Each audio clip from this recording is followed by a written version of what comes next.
जब घड़ी का काटा करता है 4 बजे का इशारा तो खबरों से हाई हो जाता है पारा।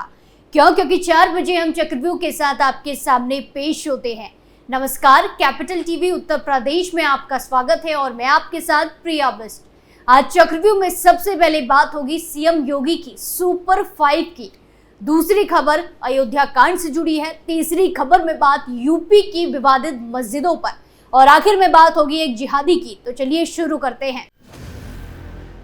पहली खबर में बात सीएम योगी की स्पेशल 5 की। उत्तर प्रदेश विधानसभा के उपचुनाव की तैयारियों को लेकर यूपी में सरकार और संगठन के बीच समन्वय बनने लगा है।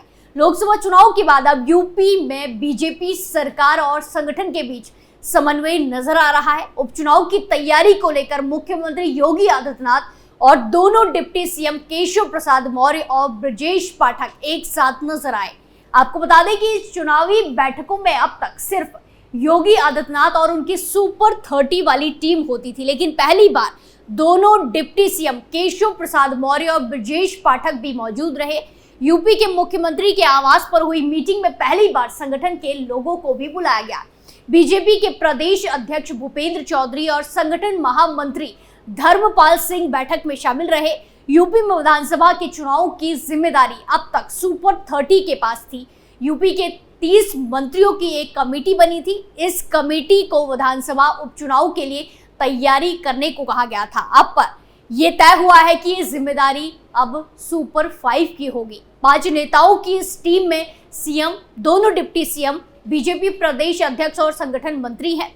चुनौती बड़ी है, इसलिए अब 5 बड़े नेताओं ने खुद मोर्चा संभालने का फैसला किया है। सबको 2-2 विधानसभा सीटों की जिम्मेदारी दी गई है। सीएम योगी आदित्यनाथ को कटहरी और मिल्कीपुर, डिप्टी सीएम केशव प्रसाद मौर्य को फुलपुर और मझवा, डिप्टी सीएम ब्रजेश पाठक को सीसामऊ और करहल, भूपेंद्र चौधरी को कुंदरकी और मीरापुर और धर्मपाल सिंह को गाजियाबाद और खैर की जिम्मेदारी दी गई है। यूपी में विधानसभा की 10 सीटों पर उपचुनाव होना है। लोकसभा चुनाव में बीजेपी का प्रदर्शन खराब रहा था। ऐसे हालात में ये उपचुनाव अब आर या पार की लड़ाई बन गए हैं। लेकिन बीते महीने भर से चर्चा बस यूपी बीजेपी में मचे घमासान की होती रही। कभी सरकार बनाम संगठन तो कभी सीएम योगी बनाम डिप्टी सीएम केशव प्रसाद मौर्य। संगठन अपने हिसाब से चुनावी तैयारी कर रहा था तो योगी सरकार भी अपने तरीके से चुनाव के लिए होमवर्क कर रही थी। इसी सिलसिले में 30 मंत्रियों वाली टीम बनाई गई, पर दोनों डिप्टी सीएम को इस रणनीति से बाहर रखा गया। लेकिन सोमवार रात सीएम योगी आदित्यनाथ के घर पर सरकार और संगठन की साझा टीम की बैठक हुई। खबरों में आगे बढ़ते हैं। सामूहिक दुष्कर्म के आरोपी सपा के नगर अध्यक्ष मोहित खान ही नहीं, उसके रिश्तेदारों और करीबियों ने भी सरकारी जमीनों पर अवैध मकान बनाए हैं। मुख्यमंत्री योगी आदित्यनाथ की सख्ती के बाद अब सोहालवल तहसील प्रशासन और राजस्व विभाग ने नगर पंचायत भदरसा के अभिलेखों में दर्ज मकानों की भूमि की श्रेणी की जांच शुरू कर दी है। साथ ही अन्य सरकारी जमीनों का भी चिन्हांकन किया जा रहा है। जहां सार्वजनिक तालाब की जमीन पर बनाई गई आरोपी सपा नेता की बेकरी और प्लॉटिंग को बुलडोजर से ध्वस्त करने के बाद अब जांच के दायरे को बढ़ा दिया गया है। प्रशासन की नजर सबसे पहले शमशान और कब्रिस्तान की 630 वर्ग मीटर जमीन पर टिकी। यहीं पर आरोपी के मकान में भदरसा पुलिस चौकी का संचालन किया जा रहा था।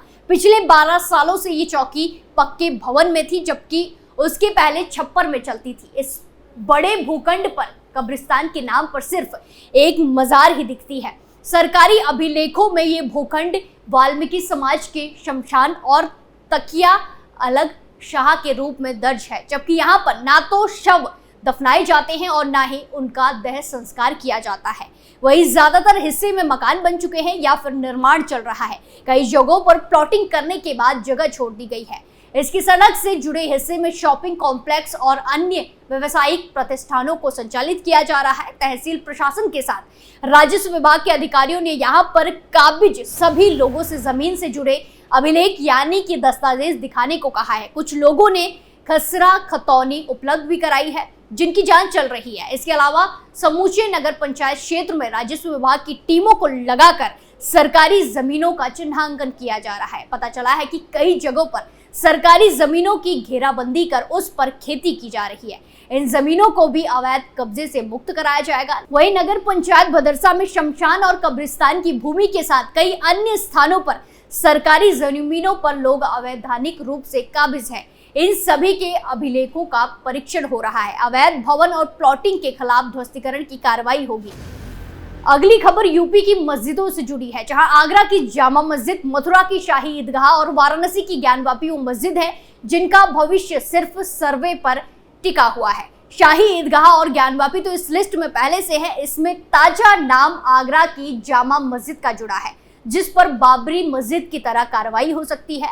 दरअसल याचिका में दावा किया गया है कि 1670 में मुगल सम्राट औरंगजेब की सेना द्वारा हमले किए जाने के बाद कृष्ण जन्मभूमि मंदिर के मुख्य देवता ठाकुर केशव देव की मूर्ति के अवशेषों को मस्जिद में दफनाया गया था।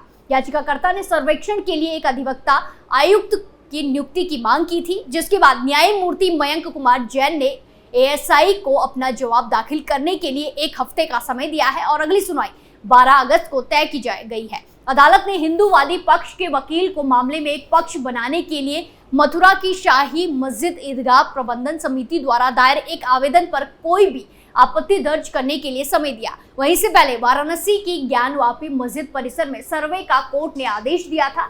वाराणसी जिला अदालत ने पिछले साल जुलाई में एएसआई को मस्जिद परिसर का सर्वे कराने का निर्देश दिया था। पिछले साल 4 अगस्त को एएसआई ने कड़ी सुरक्षा के बीच अपना सर्वे शुरू किया। दरअसल यहाँ पर ज्ञानवापी मस्जिद और काशी विश्वनाथ मंदिर को लेकर विवाद चल रहा है, जो काफी समय से है। हिंदुओं का दावा है कि काशी विश्वनाथ का मूल मंदिर 1669 में औरंगजेब ने तोड़ दिया था और यहाँ मस्जिद बनवा दी थी। वहीं मुस्लिम समुदाय इसे मस्जिद ही बताते हैं।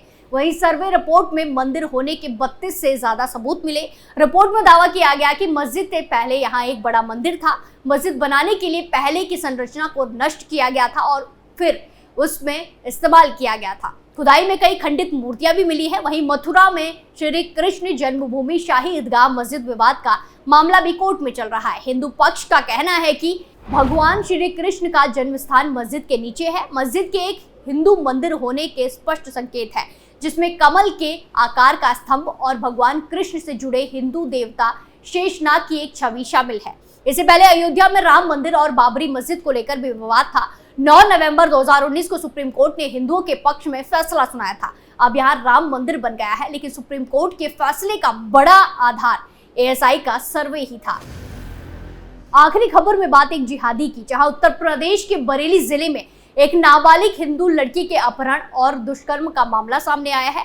लगभग 2.5 महीने पहले पीड़िता को अगवा करके हरियाणा और हिमाचल प्रदेश ले जाया गया, जहां उस पर इस्लाम कबूल करने का दबाव बनाया गया। इस मामले में आरोपी का नाम सलमान बताया जा रहा है, जिसे पुलिस ने 5 अगस्त 2024 को गिरफ्तार किया और पीड़िता को बरामद कर लिया है। आपको बता दें कि ये मामला बरेली के थाना क्षेत्र सुभाष नगर का है। यहाँ 9 मई 2024 को एक हिंदू महिला ने अपनी नाबालिग बेटी के अपहरण की रिपोर्ट दर्ज कराई थी। इस शिकायत में पीड़िता ने बताया कि 9 मई को वो सपरिवार घर में सो रही थी। जब वो सुबह सोकर उठी तो उनकी 17 साल की बेटी घर में मौजूद नहीं थी।